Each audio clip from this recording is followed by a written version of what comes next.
Amen, alléluia. Merci Seigneur Jésus. Iran et Israël, ce que la Bible révèle sur cette guerre. Frères et sœurs, aujourd'hui le monde entier parle de la tension entre Iran et Israël. Missiles, menaces, attaques, la peur s'installe dans plusieurs des nations. Depuis des années, ces deux pays sont dans une confrontation politique et militaire, notamment autour des questions de sécurité et d'armes stratégiques. Mais une question se pose. Que dit la Bible face à ces conflits? Est-ce simple une guerre politique? Ou y a-t-il une réalité spirituelle derrière ces événements? La grande question, c'est: est-ce simplement une guerre politique ou il y a aussi une réalité spirituelle derrière ces événements?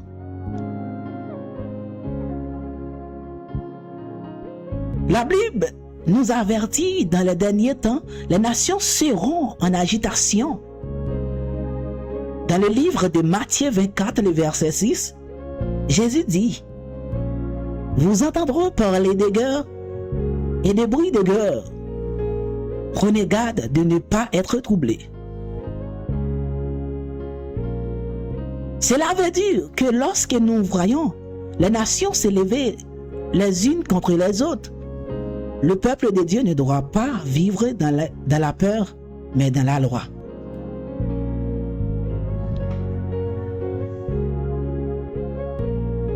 La Bible révèle aussi qu'il existe un combat spirituel derrière certains événements de la terre. Dans le livre de Daniel, chapitre 10, il est écrit qu'un ange de Dieu fut retardé par le prince du royaume de Perse. Une puissance spirituelle liée à l'ancienne Perse, territoire qui correspond aujourd'hui à l'Iran. Est-ce que bien vous comprenez ce que la Bible a dit dans le livre de Daniel, le chapitre 10? Qu'un ange de Dieu, est-ce que vous avez bien entendu ça? C'est là. Un ange de Dieu fut retardé par le prince du royaume de Perse. C'est un démon. Une puissance spirituelle liée à l'ancienne Perse. Alors on parle aussi, ou encore on parle exactement des territoires qui correspondent aujourd'hui à l'Iran.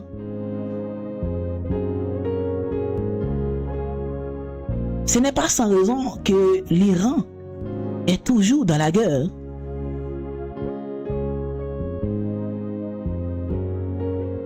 Cela nous montre une vérité importante. Les combats sur la terre peuvent aussi avoir une dimension spirituelle. Mais attention, la mission de l'Église n'est pas d'encourager la guerre. Non. La mission de l'Église n'est pas d'encourager la guerre. La mission de l'Église est de prier. De prier pour les nations. Ça, c'est la mission. C'est notre mission. Notre mission, c'est de prier.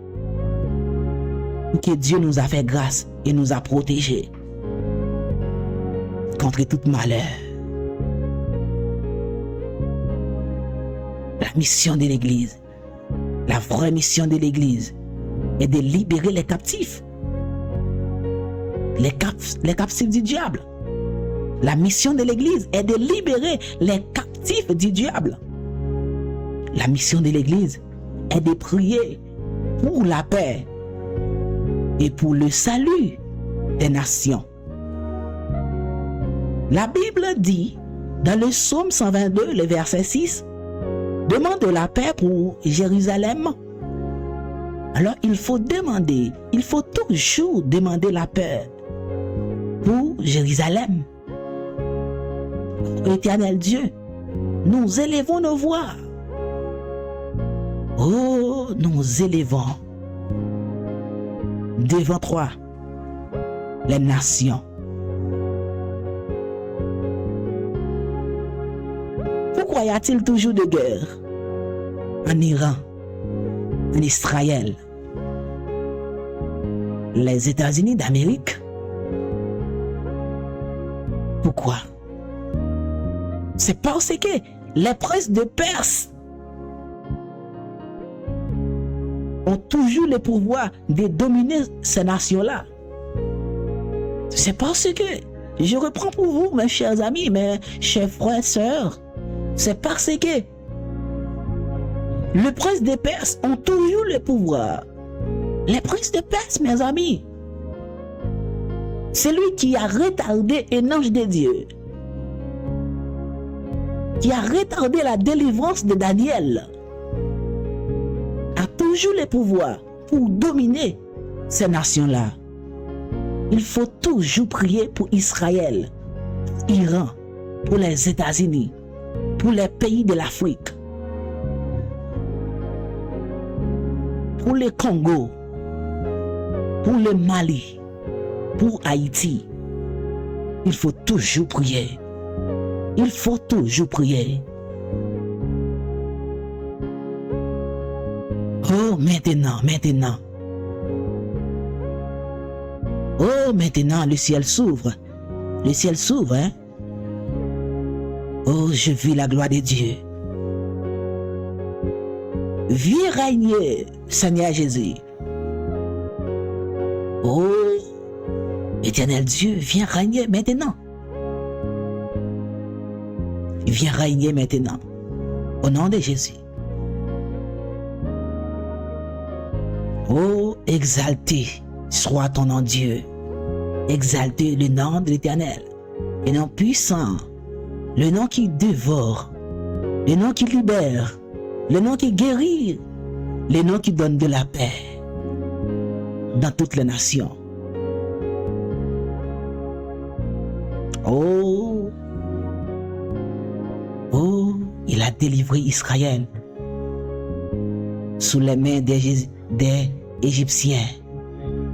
Maintenant, prie pour Israël, prie pour Iran, prie pour les autres nations. Seigneur Dieu Tout-Puissant, aujourd'hui nous élevons devant toi les nations d'Israël et d'Iran. Seigneur, là où il y a la guerre, mets la paix. Là où il y a la haine, mets ton amour. Là où il y a la peur, mets l'espérance. Nous prions pour les enfants. Nous prions pour les familles. Nous prions pour tous ceux qui souffrent à cause des conflits. Seigneur, touche le cœur des dirigeants. Donne-leur la sagesse pour s'arrêter la destruction. Nous déclarons aujourd'hui que la paix de Dieu visite le Moyen-Orient. Oh, nous déclarons aujourd'hui que la paix de Dieu visite le Moyen-Orient. Que la protection de Dieu couvre les innocents. Oh, que la protection de Dieu couvre les innocents.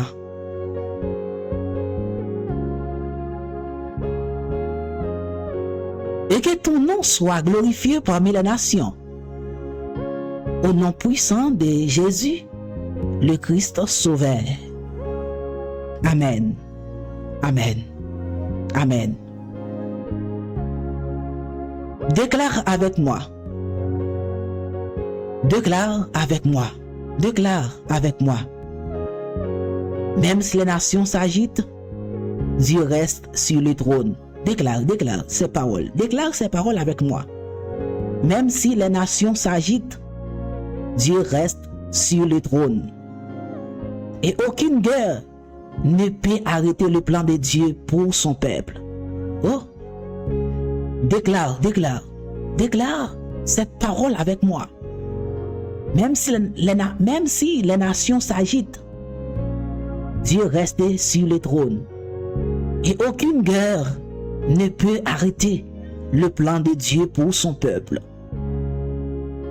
Si tu crois que Dieu peut apporter la paix, écris Amen dans le commentaire.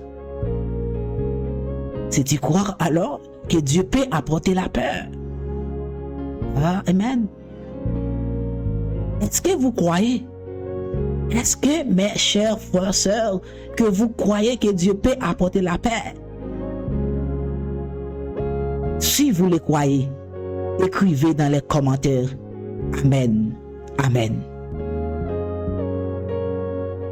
Que Dieu vous bénisse abondamment. Qu'il te touche. Qu'il te protège. Qu'il te conduit. Je déclare la paix. La paix dans le Moyen-Orient. La paix dans le Moyen-Orient. Au nom de Jésus, je déclare la paix dans le Moyen-Orient. Amen. Amen.